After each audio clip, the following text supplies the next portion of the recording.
Today's episode of The Haunted Screen was brought to you by Fujifilm.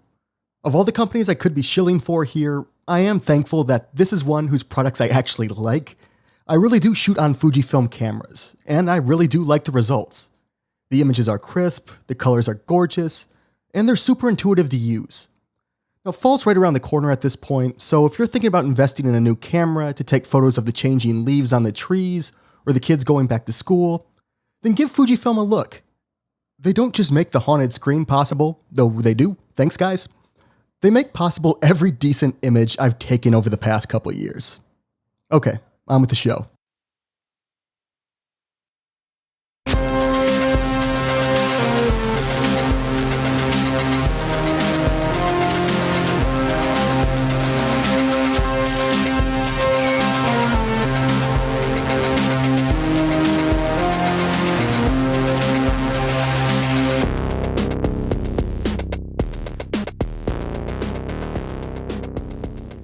Everybody knows that villains are cooler than heroes.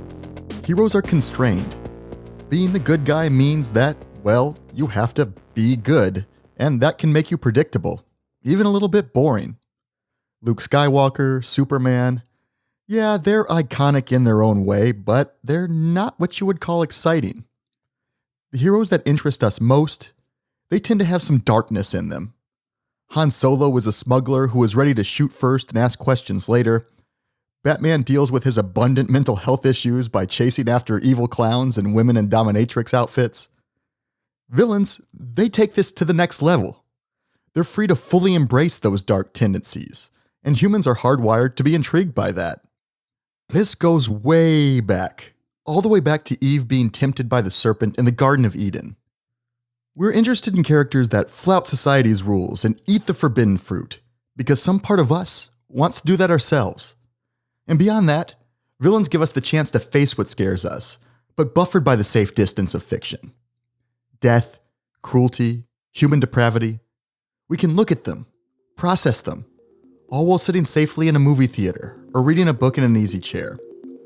Our villains tell us a lot about what we fear, both as individual humans and as subjects of history, situated in a specific time, place, and culture. Today we're going to look at two movie villains that were unleashed on Germany and the world exactly a century ago in 1922. Each of them stand in for the anxieties and social fissures that proliferated in Weimar society, and each helped to launch the career of a filmmaker who would become a major player in world cinema. If you're listening to this podcast, you've probably at least heard of the first one, Nosferatu, the vampire film directed by F.W. Murnau. The other, which is less remembered today but was more successful at the time, is Dr. Mabuse the Gambler, Fritz Lang's 4.5-hour-long thriller. And yeah, apparently back in 1922, a 4.5-hour-long movie could still qualify as thrilling. So welcome to the second episode of The Haunted Screen. My name is Travis Mushet, and today I'm going to tell you about some German bad guys worth rooting for. That's a sentence I never thought I would say.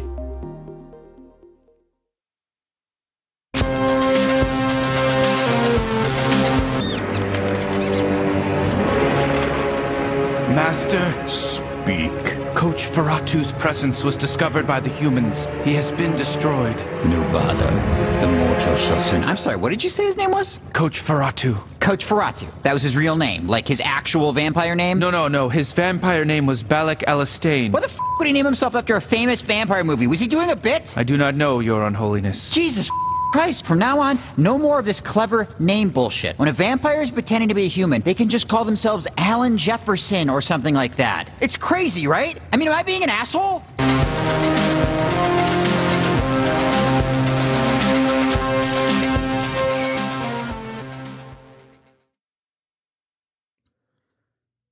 F.W. Murnau was born Friedrich Wilhelm Plump in the Westphalian town of Bielefeld on December 28, 1888. Plump in German, it doesn't mean the same thing as plump in English, but it's still not a flattering word. Basically, it means clumsy or awkward or inept, so you can understand why Wilhelm, as his friends called him, why he'd eventually drop his last name and adopt a pseudonym. Nosferatu, a symphony of horror, directed by F.W. Awkward. It doesn't exactly make the blood run cold. But Murnau, or the boy who would become Murnau, he was a precocious kid. His brother Robert remembered that by the time Wilhelm was 12, he was already reading the philosophy of Schopenhauer and Nietzsche and the plays of Shakespeare and Ibsen. Though his family's finances had some ups and downs, they were at one point wealthy, and Murnau carried himself with the bearing of a cultured aristocrat, even after his dad lost most of the family's money in a bad investment. If you remember, Karl Mayr, the co-writer of The Cabinet of Dr. Caligari, his father was also ruined by an unlucky trip to Monte Carlo. It kinda seems like financially illiterate fathers were a common origin story in the Weimar film industry. But Murnau certainly had a taste for the finer things.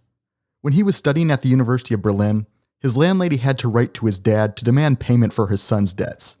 His father sped off to the metropolis and found the boy's apartment crammed full of expensive modern art. Murnau, he got a talking to. And while he did rein in his spending, he didn't exactly become an obedient son. Some family friends were attending a play at the Deutsche Theater in Berlin, and an exceptionally tall actor drew their attention. Murnau was 6'4", and that made him pretty recognizable on stage. When the friends ratted him out to his parents, his dad cut off the cash flow, saying that he, quote, paid for him to become a professor, not a starving actor. His mom, though, she was more supportive of her son's artistic ambitions and persuaded her father, Murnau's grandfather, to secretly subsidize him with monthly checks. He was also supported by the family of the young poet Hans Ehrenbaum Degele. A lot of accounts of Murnau's life, especially the older accounts, they identify Hans as his best friend, but it's almost definitely the case that he and Hans were lovers. We can't be 100% sure about this because, as you might guess, being open about one's queer relationships wasn't an option when they found each other.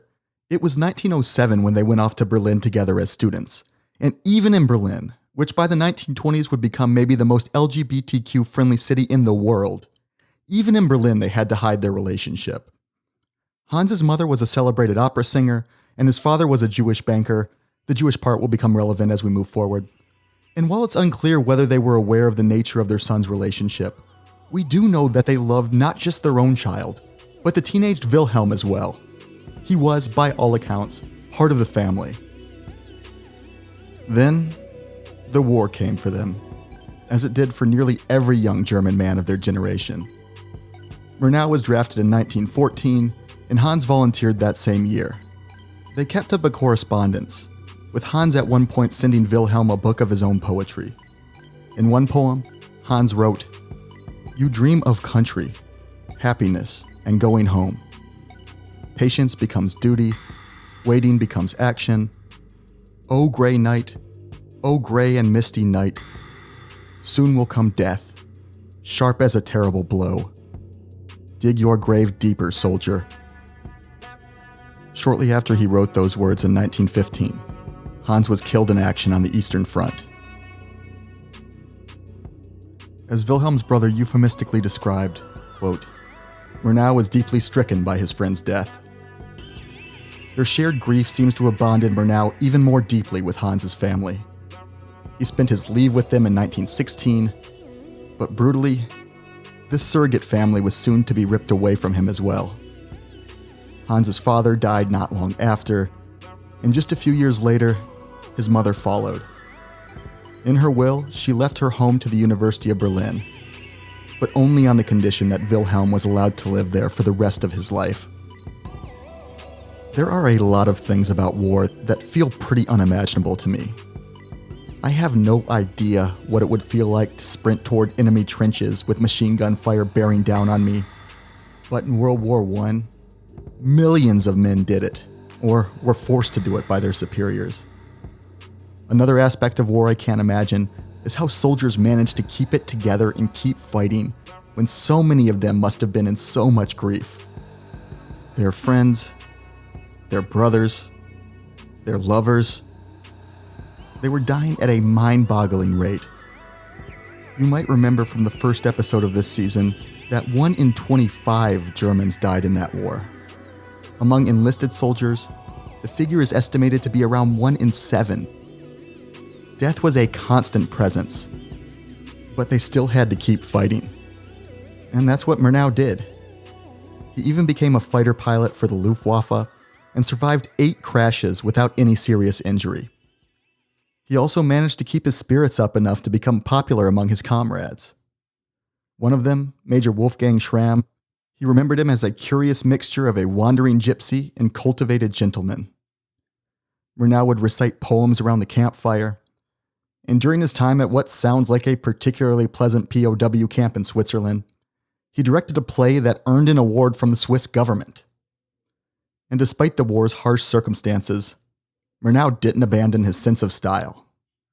When he crafted a walking stick out of a bullet-ridden propeller, the men around him were so impressed that they made their own.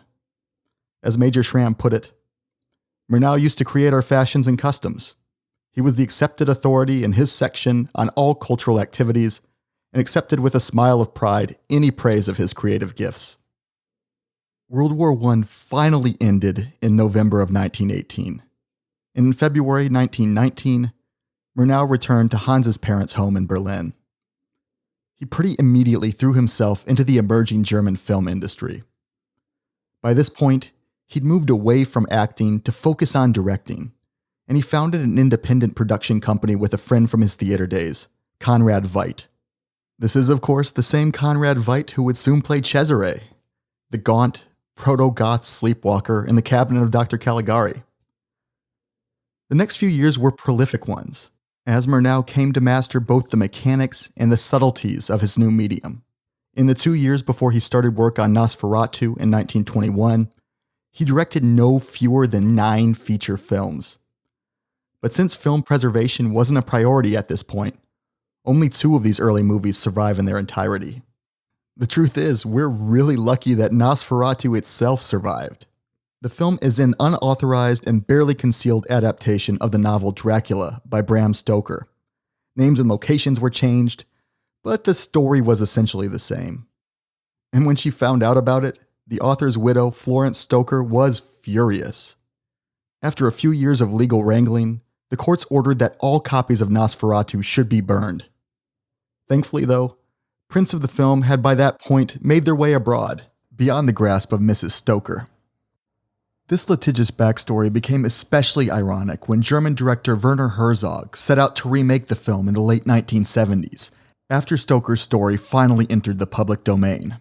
And the funny thing is that when I started to make my film, the Murnau Foundation, who owns now the rights of the film, wanted to charge me copyright, and I said Murnau himself stole it and got in trouble and couldn't show the film, so I'm a thief without loot. Yeah.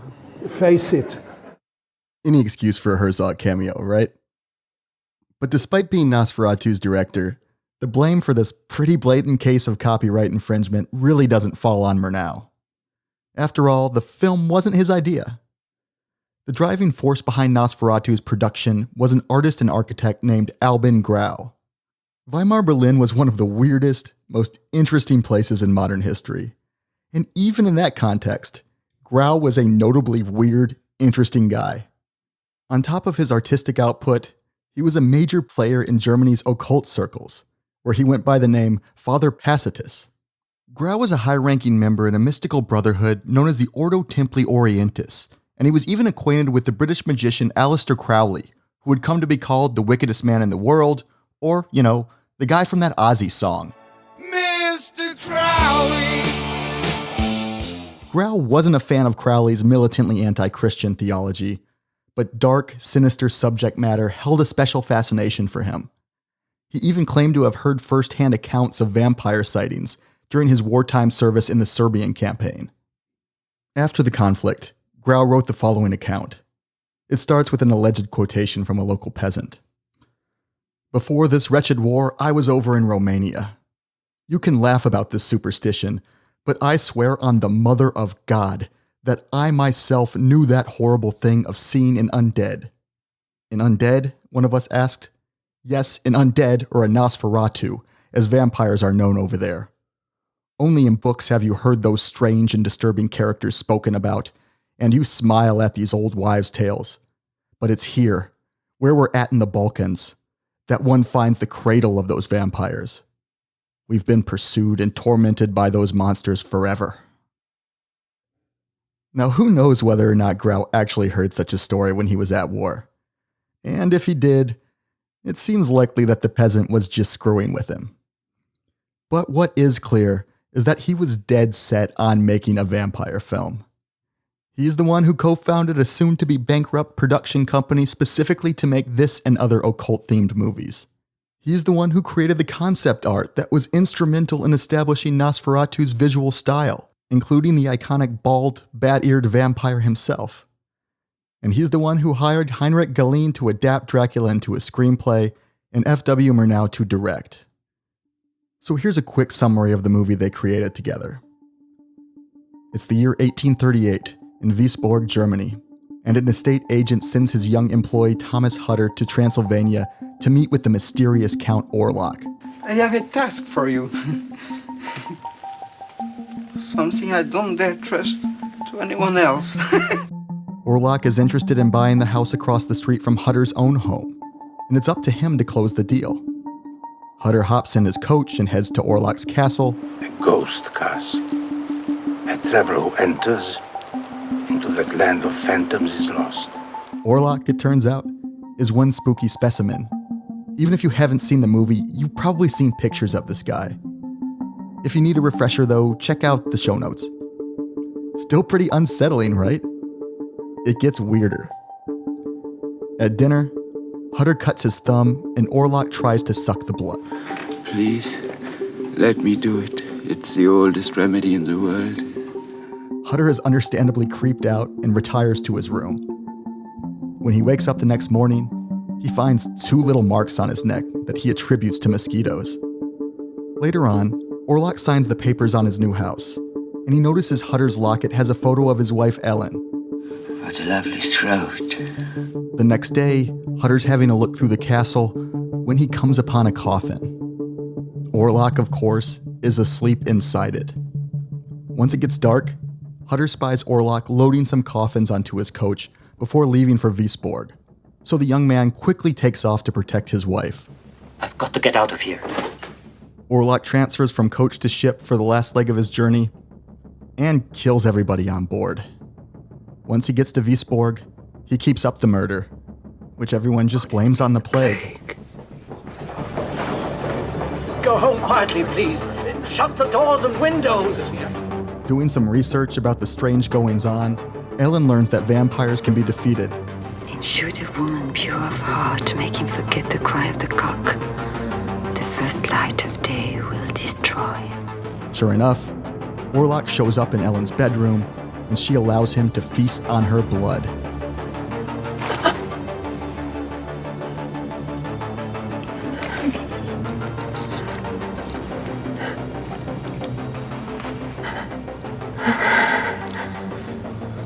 Which he does so greedily that he doesn't even notice the sun is rising. And, in what is Nosferatu's original contribution to vampire lore, the sunlight kills Orlok, saving Hutter and the rest of Wiesborg from Ellen's fate.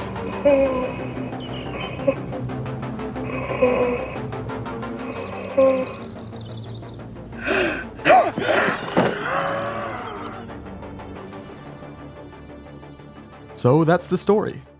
One that'll sound pretty familiar if you've read Dracula or seen one of its more faithful screen adaptations. The clips there, by the way, were borrowed from Herzog's 1979 take on the film.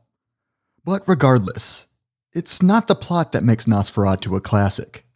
It's the images. Silent film was, of course, an almost entirely visual medium. Many movies didn't even have fixed musical scores, though Nosferatu is one of the first that did. But this nearly total focus on the visual suited Murnau remarkably well. Unlike Fritz Lang, who we'll be getting to in the second half of this episode, he wasn't skilled at painting and drawing, but he had an intuitive sense of what makes an image compelling. There's a reason he's been referred to as a Michelangelo without hands. But fortunately, he surrounded himself with people skilled enough to make his vision a reality. People like his cinematographer Fritz Arno Wagner. Where the world of Caligari was consciously distorted and unnatural, Nosferatu was shot mostly at real locations on and near the coast of the Baltic Sea in northern Germany. Its camera is fascinated by the natural world, with its forests, mountains, and clouds. The Hungarian film theorist Béla Balázs one of the most important critics of his generation, he wrote that in Nosferatu, we are not frightened by the dangerous options of the technique, but by the unknown mysteries of nature. What Balazs is observing here is evidence of the film's deeper artistic influences. Nosferatu definitely has expressionist elements, the exaggerated acting, the menacing mise-en-scène, the skillful use of light and shadow, but Murnau was equally influenced by the landscape paintings of German romantics of the early 19th century, like Caspar David Friedrich. Check out, for example, Friedrich's masterpiece, Wanderer Above the Sea of Fog, which suggests both awe and terror in the face of the humbling magnitude of nature. But it's the image of the vampire himself, Count Orlok, that's burrowed itself in the popular consciousness and stayed there for a century. The fact that you're likely envisioning him right now is testament to this. In one of the all-time performances of the horror genre, he's played by a gaunt, leering Max Schreck. Schreck, by the way, is the German word for fright or scare. It's almost too perfect. This is a performance so convincing that Shadow of the Vampire, a film from the year 2000, it takes as its premise that Schreck was literally one of the undead, a creature whom we're now convinced to essentially play himself, unbeknownst to the casting crew. So who's playing Count Dracula? Orlok. His name is Schreck. Max Schreck. Apparently he was in the Reinhardt Company when Murnau was directing. I never heard of any Max Schreck in the Reinhardt Company. The doctor told me he was with Stanislavski in Moscow. Oh dear, one of the Russian school then. As part of his preparation, he submerges his own personality into that of the character he's playing. That is why he's not traveling with us. In the real world, the actor was instrumental in creating the monster's iconic look. Working from Albin Grau's concept art, Schreck did his own makeup for the role, and there's really no arguing with the results. Orlok has none of the suaveness or sex appeal of most of pop culture's vampires, your Draculas or Lestats or Edward Cullens. Unlike those guys, he looks like a creature with eternal life. The years have not been kind to him. He looks like a corpse that's animated by some kind of dark magic. It seems almost as though everything about Orlok comes to a point. His ears, his teeth, those long taloned fingers, that huge hooked nose. It's terrifying, exhilarating. And it draws from some of the most noxiously racist tropes in history. Yeah, you probably know where this is going, but we'll get there after the break.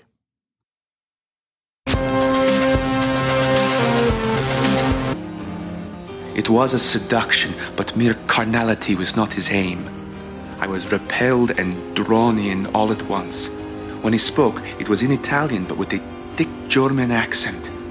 He revealed to me his name, F.W. Murnau, the great German director. What did he want from you? I thought he meant to kill me, but instead, he wished to preserve me.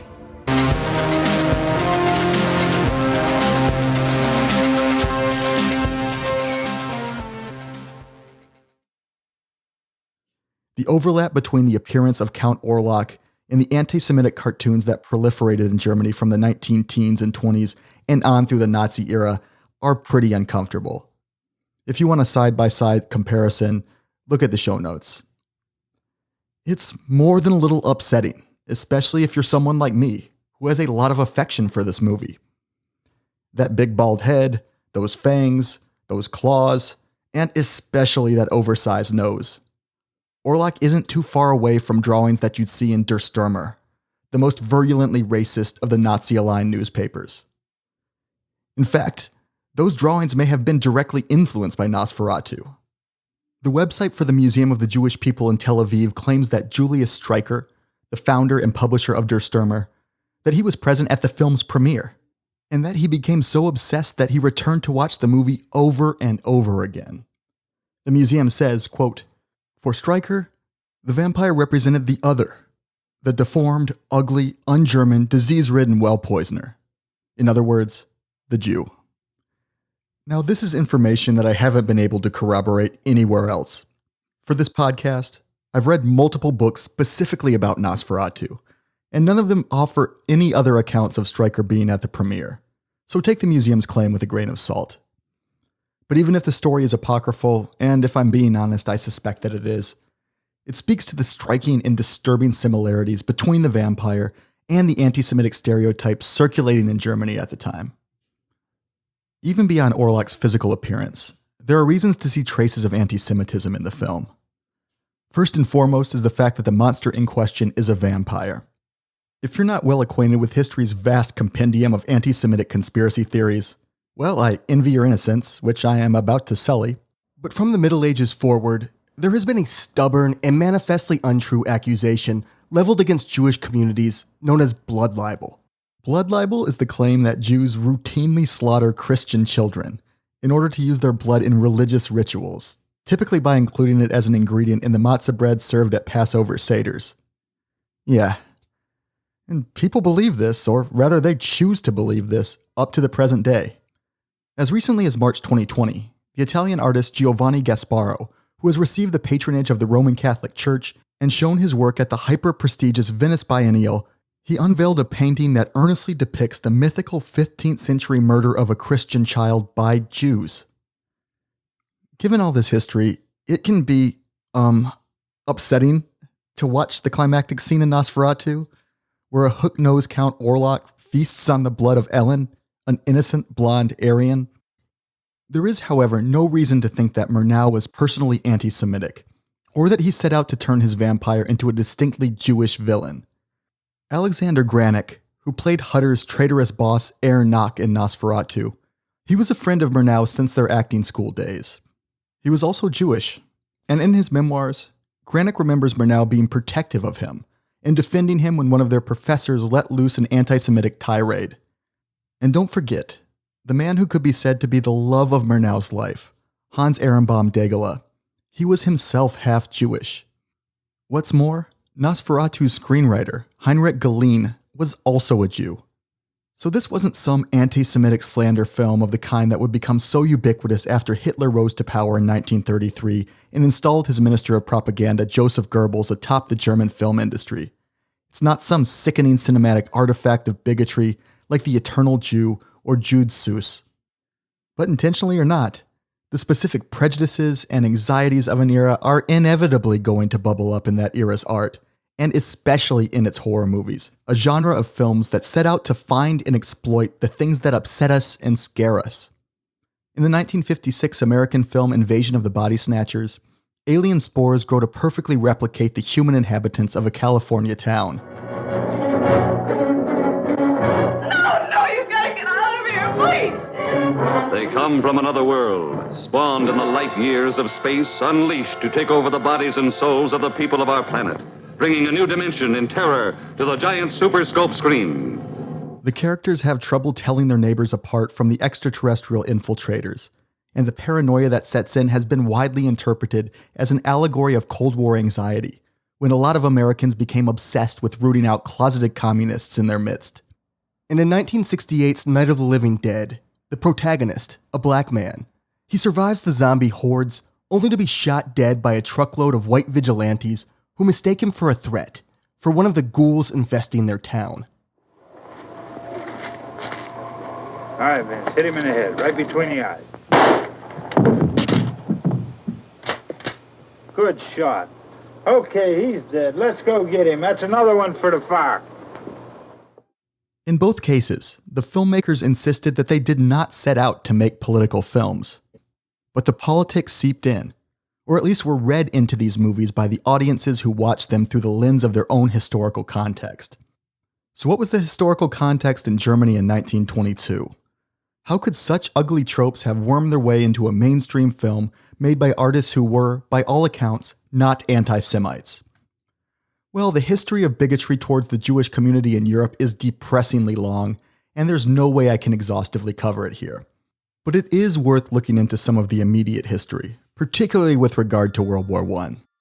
One of the war's great underreported realities is that a larger share of the German Jewish population fought in the conflict than any other ethnic group in the country. At the time, there were about 550,000 Jews in Germany. 100,000 of them, nearly 1 in 5, served in the military. That's 44% of German Jewish males, which is an astounding figure when you consider that many of the non-combatants were too young, too old, or medically unfit for military service. By and large, this community didn't see their Jewishness and their Germanness as being at odds, and they were as likely as any of their countrymen to be swept up by war fever. By the end of the conflict, 12,000 of them had died in battle. Over 30,000 had earned medals. 2,000 rose through the ranks to become officers. This, however, apparently wasn't enough to prove their loyalty. Anti-Semites in the German military had convinced themselves that, to quote an order from the Prussian war minister, large numbers of Jews in military service are said to have obtained assignments in administrative or clerical posts far away from the front lines, either with the rear echelon or in the homeland. To justify these prejudices, the war ministry ordered a Judenzahlung, which translates to Jew count or Jew census. These findings were never released to the public. The German command claimed that this decision was made to, quote, spare Jewish feelings. This was bullshit. The count itself definitively debunked the racist allegations. A full 80% of Jews in the army were on the front lines. Burying these findings was meant to inflame or at least maintain German anti-Semitism, not to mitigate it. By taking the census at all, and then choosing not to release the exonerating results, the war ministry laid the seeds for the most damaging conspiracy theory of the Weimar era, the Dolchstoßlegende, or the stab-in-the-back myth. If you ever took a class in European history, you're probably familiar with this particular line of nonsense. Essentially, the stab-in-the-back myth is the lie that Germany would have won the Great War if the country hadn't been actively and maliciously undermined by certain elements on the home front. Those certain elements are exactly who you'd guess: socialists, anti-monarchists, and Jews. Most of all, Jews. This myth was a convenient way for the military leadership, like the hyper-nationalist bigot General Erich Ludendorff, to deflect blame for losing the war, and for the German public to process the shock of defeat. See, during wartime, the German press had essentially become a propaganda outfit. It portrayed victory as inevitable, so when the country surrendered, people were left confused and grasping for an explanation. This probably goes without saying, but the Dolchstoßlegende has nothing to do with the truth. The tide had definitively turned against Germany when the first American troops landed in France in June 1917, if not earlier, and that was a year and a half before the war's end. But everybody loves a scapegoat, or loves to hate them, and Germany's long-standing anti-Semitism made Jews an easy target, especially after the November Revolution that we discussed in episode 1. Many of the leaders of the communist revolts that followed the collapse of the monarchy were Jewish, which proved a convenient excuse for right-wing Germans to weave their two favorite boogeymen together. There was also a particular antipathy for the so-called Eastern Jews from countries like Russia and Poland. Where German Jews were largely assimilated into the culture that surrounded them, their co-religionists abroad tended to be more devout and preserved more of their specifically Jewish culture and customs. German Jews were modern and urbanized. Speaking broadly, they looked like any other German. Eastern Jews were typically agrarian, living in ethnically homogeneous shtetls rather than big, diverse cities. They wore distinctive clothing, they spoke Yiddish, and many German Jews viewed them with embarrassment. The Jewish scholar Victor Klemperer, who worked as a military censor during the war, he wrote the following about the Eastern Jews. "No, I did not belong to these people, even if one proved my blood relation to them 100 times over. I belonged to Europe, to Germany, and I thanked my creator that I was German." And this was a common perspective among German Jews at the time, perhaps even the prevailing perspective. Of course, though, ethnic Germans viewed the Eastern Jews with even more contempt than the German Jews did. So in Germany, in the years after World War I, there was a xenophobia layered on top of the anti-Semitism. And you can see the fingerprints of these prejudices in Nosferatu. Count Orlok is not a creature of Germany. He's foreign, from Transylvania, from the East. In a film that's set in the 1830s, during what's known as the Biedermeier era, he looks like a sinister medieval relic, much the way that Germans thought of Eastern Europeans, especially Jewish Eastern Europeans. And significantly, Orlok's evil is not contained to his homeland. He sails into Wisborg, importing havoc and suffering into Germany from abroad. Notably, he does so on a ship full of rats, delivering mass death that the townfolk initially blame on the plague. This is representative of a fear of foreigners that would come to animate the Nazi Party, which was founded in 1920 and fell under Hitler's leadership in 1921. Remember, Nosferatu was released in 1922, and the imagery of disease and pestilence that the film evoked had some very specific valences at that point in history. For example, here is a piece of narration from The Eternal Jew, a vile Nazi propaganda film from 1940. Comparable with the Jewish wanderings through history are the mass migrations of an equally restless animal, the rat. Wherever rats appear, they bring ruin. They ravage human property and foodstuffs. In this way, they spread disease, plague, leprosy, typhoid, cholera, dysentery, etc. They are cunning, cowardly, and cruel, and are found mostly in packs. In the animal world, they represent the element of craftiness and subterranean destruction, no different from the Jews among mankind. It's this imagery that Nosferatu draws from, likely unconsciously. This is a movie made by filmmakers who were not anti-Semitic, and there's nothing in the plot that explicitly names or targets Jews, even if Hebrew is included in the strange alchemical scribblings that we see Orlok reading. But when you live in a culture, you draw from that culture's tropes and storytelling conventions. In Germany in 1922, the tropes for evil, for the disgusting, for the repellent, they were often coded as Jewish. Nosferatu reflects that cultural reality, even if Murnau wasn't conscious of it. None of this is to say that Nosferatu should be relegated to the dustbin of history, or, as they say, cancelled. It is, I believe, a genuine classic, and one made without malice and with the involvement of Jewish artists. For me at least, and it should be said I am not myself Jewish, but for me, understanding its relationship to history doesn't ruin Nosferatu. Rather, it deepens our understanding of the film, just as the film deepens our understanding of history.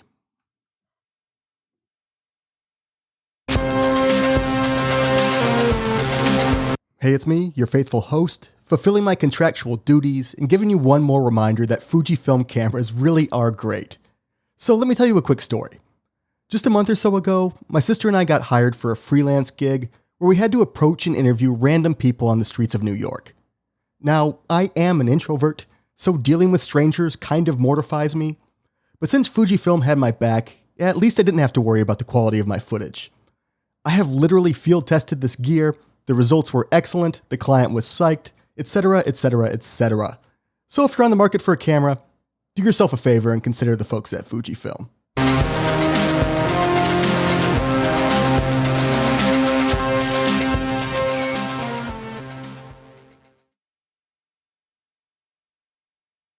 "1922 was a tumultuous time in Germany, and Count Orlok wasn't the only villain to tap into the unease that was so thick in the air.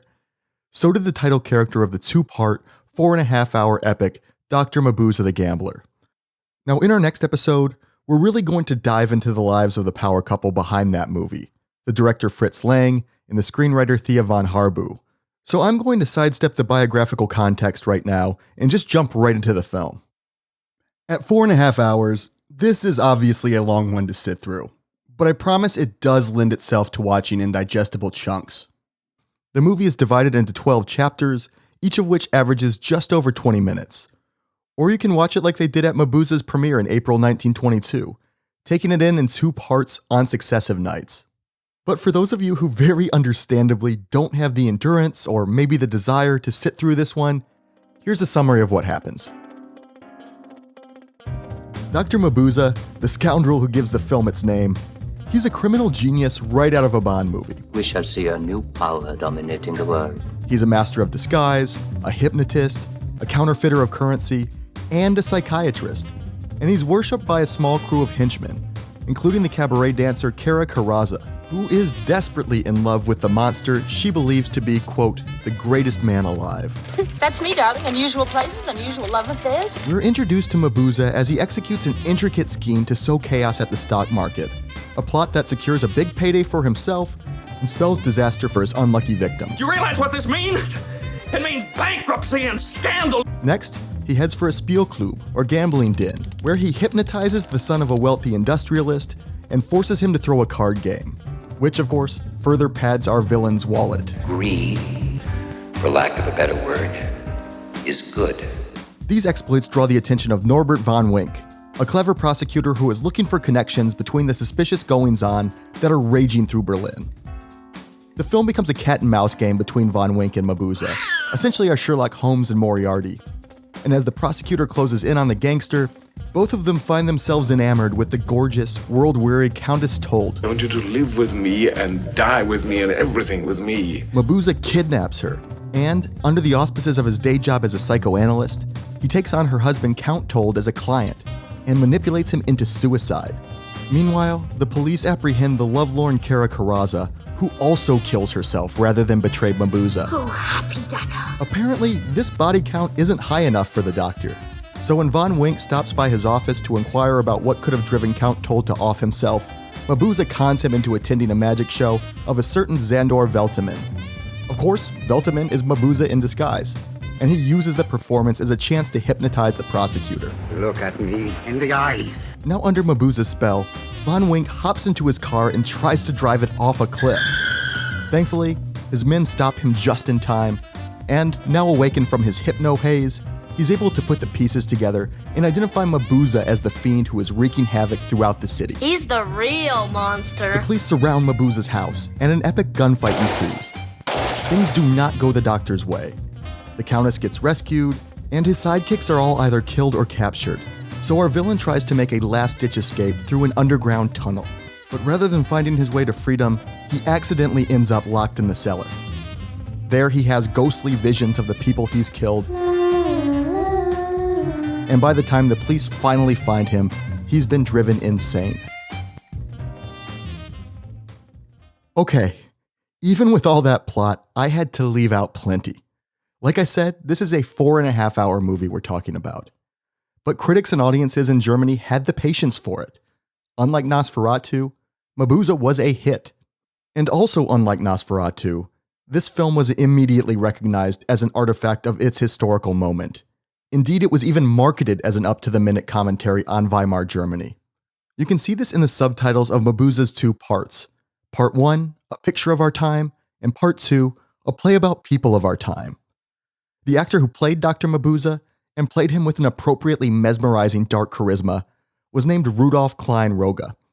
And Roga saw his character as an embodiment of the era, telling an interviewer that Mabuse was, quote, a symptom of a Europe that was falling apart.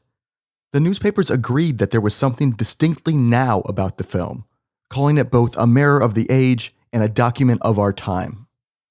Some of the connections to the real world are obvious. Mabuse is, among other things, a counterfeiter. And in that dazzling opening sequence, we see him throw the stock market into a tailspin. That economic instability was something that German audiences could definitely relate to.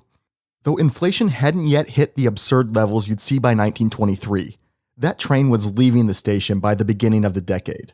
Prior to World War I, a single US dollar was worth just over 4 German marks. By the war's end in 1918, the rate nearly doubled to roughly 8 marks per dollar. In 1919, a dollar would buy you 33 marks. In 1920, it's 57. Then in June 1921, just a few months before Dr. Mabuse went into production, the winners of the war came to collect their first reparations payments. See, when the Allied powers drew up the Treaty of Versailles to officially end the Great War, they included a controversial provision called Article 231, better known as the War Guilt Clause. This clause, which the Germans were forced to accept, stipulated that Germany and the countries that sided with it were totally to blame for the conflict. As we discussed in our first episode of this season, when we looked at the causes of the war, this claim doesn't hold up to scrutiny. The causes of World War I are still being debated among historians, and scholars differ when it comes to the relative responsibility that they place on each combatant. What is clear, though, is that there was plenty of blame to go around. Germany was an enthusiastic participant in the bloodbath, but so were Britain and France. The War Guilt Clause wasn't just a matter of national honor, though it certainly was that. It also provided the legal basis for forcing Germany to pay reparations for the damage it had inflicted on its opponents. They were on the hook for 132 billion gold marks, around $550 billion in today's money. The first installment came due in June 1921, and Germany couldn't pay it by conventional means, so it got, I guess you could say, creative. The country decided to print more currency to meet the payments, causing the value of the mark to slip even further, to 330 marks per dollar. Things would, of course, get much, much worse. By late 1923, you'd need to exchange 4.2 trillion marks for a single US dollar.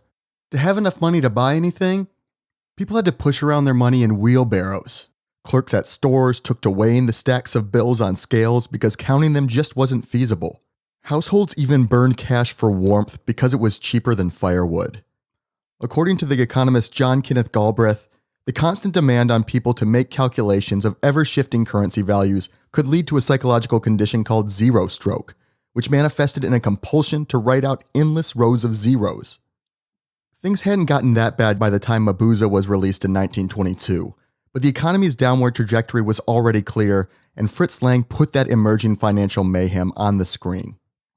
Both for Dr. Mabuse and for flesh and blood Germans, the economic climate and the trauma of the war had cultural consequences. As the filmmaker Jean Renoir wrote of his time in Berlin in the early 1920s, Sodom and Gomorrah were reborn there. The German people were shell-shocked, both literally and metaphorically, and the nihilistic, live-for-the-moment ethos that would define Weimar Berlin was starting to take hold. With the conservative monarchy toppled, Germans were free to pursue their passions at sex clubs, cabarets, and porn theaters. Cocaine and opium were sold openly on the street, and so was sex. When the American actor and writer Anita Loos wrote that in Berlin, sex is the business of the town, she wasn't wrong. Here's how the novelist Christopher Isherwood remembers it. Paris had absolutely cornered the idea of girls in every shape and form. They had to have a sort of new specialty. And so suddenly, I think this was done quite unconsciously, but I still believe that it has a certain social reality, that they sort of instinctively felt, well, we've got to offer something different to the tourists. And so, we'll be perverse. That'd be a wonderful thing, we'll all be perverse. And anything was perverse that wasn't sort of straight down the line. And that became that kind of stock in trade. Depending on who's counting and the definition they were using, this city of 2 million people was home to as many as 120,000 female prostitutes and another 35,000 men. This means that as many as 1 in 13 Berliners were involved in the sex trade. Whatever it was that revved your engine, it was available as long as you had the money, especially if you were a foreigner with hard currency to spend. The leather-clad dominatrixes known as boot girls looked for clients around Wittenberger plots in the Schöneberg neighborhood.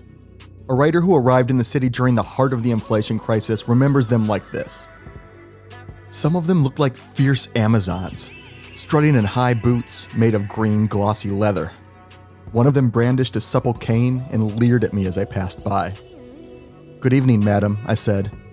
She whispered into my ear, "Want to be my slave? Cost only $6 billion and a cigarette. Come along, honey." These women advertised their services through an elaborate system of color-coded boots, laces, and ribbons. Do you get off to verbal mockery? Look for a boot girl with maroon laces. Need someone to shit on your chest? Watch for gold laces. Want to lay on a bed and have your buttocks beat? Look for women in black boots. Prefer to be tied down while she beats your ass? It's brick red boots you need to watch out for. Or maybe you specifically need to start your sexual encounter in a dominant role and end it as a sub. Just find a woman with white ribbons on top of her boots. Now, sex work should be legalized. Criminalizing it just puts the people, especially the women, who participate in the sex trade at risk, and as long as everyone involved consents, other people's sex lives are none of our damn business. But when economic conditions are desperate, the line between consent and coercion gets murky. Here's Isherwood again. And also you have to remember that this was a period of incredible poverty, when I think they said as much as 3/4 of the population were suffering to some degree from malnutrition. And people really, had to face the fact of selling themselves, if only they could. Somewhere between 40 and 50,000 of the city's sex workers were of the category known as half-silks. These women had other jobs, often as secretaries or shopkeepers, but they turned to part-time prostitution to supplement their meager incomes and make ends meet. Even more bleak were the medicine girls. These child prostitutes were prescribed by pimps masquerading as medical doctors. Telephone girls were also, well, girls. Clients could call a number and ask for a favorite celebrity, say Marlene Dietrich or Lil Dagover, and a child who purportedly looked like the starlet in question would be delivered to their doorstep. With the place that Weimar Berlin occupies in the cultural imaginary, it can be easy to idealize it as a kind of dark Eden, a brief chapter of creative ferment and personal liberation that the Nazis would destroy in 1933. Now that's not untrue, but it's not the whole story either. Berlin was also a place with no small amount of suffering and exploitation. As we spend this season looking at some of the really revolutionary art that emerged from that era, it's important that we remember that life for the average Berliner wasn't lived at cabaret shows, raucous parties, and avant-garde salons. Dr. Mabuse doesn't take us into those darkest depths of Weimar Berlin. Ultimately, it's a thriller, not a somber piece of social realism. That said, Weimar debauchery is woven through the film like a leitmotif. As the title reminds us, Herr Doktor is a gambler, and he finds many of his marks in the gambling hall. Mabuse's doomed admirer, Kara Karaza, is a cabaret performer that the doctor uses to lure in his targets. His loyal servant Spoeri is addicted to cocaine. In a kind of meta moment, Lang even implies that expressionist art is itself a manifestation of Berlin's decadence and decay. The sets for the film's ubiquitous casinos and card dens would look at home in the cabinet of Dr. Caligari, and the dead-eyed Count Told has a home stuffed with paintings that evoke expressionism and cubism. The canvases, however, do not impress Dr. Mabuse, who dismisses them as just a game. The critic Paul Cook summarized the film's view of the art movement like this: Expressionism, like Weimar Germany, is empty of meaning. It is all form and no content. It's almost like Fritz Lang wanted to have his expressionism and eat it too, at once taking advantage of the style's striking aesthetics while simultaneously dismissing its intellectual or spiritual heft. The movie's climactic gunfight between Mabuse's gang and the police was also evocative for German moviegoers. Remember that the wreckage of World War I threw the country into a revolution that lasted from October of 1918 to August 1919. This revolution, however, wasn't fought in the trenches. It was fought in the streets. A general strike in March 1919 kicked off a round of fighting in Berlin that killed as many as 3,000 people. That same spring, radical leftists seized control of Munich and established the short-lived Bavarian Soviet Republic.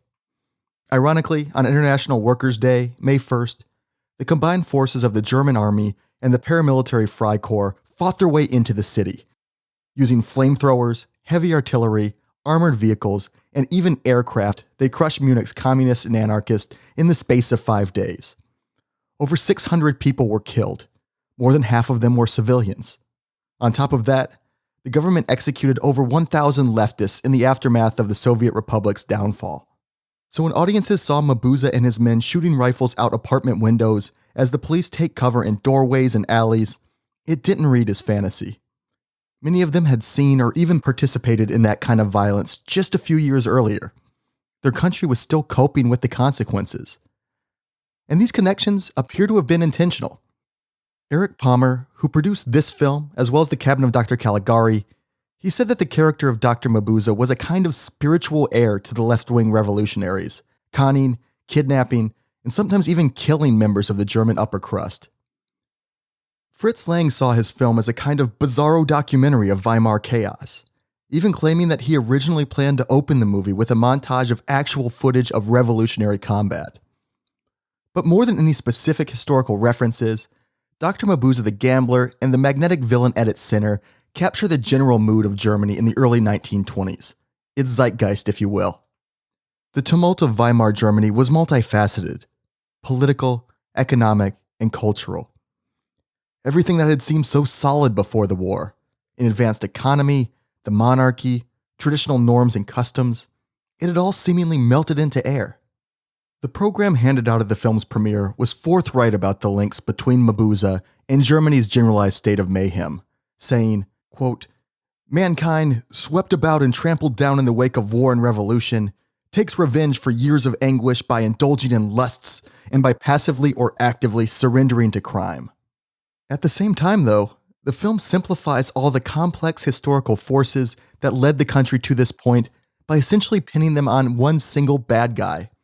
The prosecutor Von Wink refers to this all-powerful monster as the Great Unknown, but we of course know it to be Dr. Mabuse himself.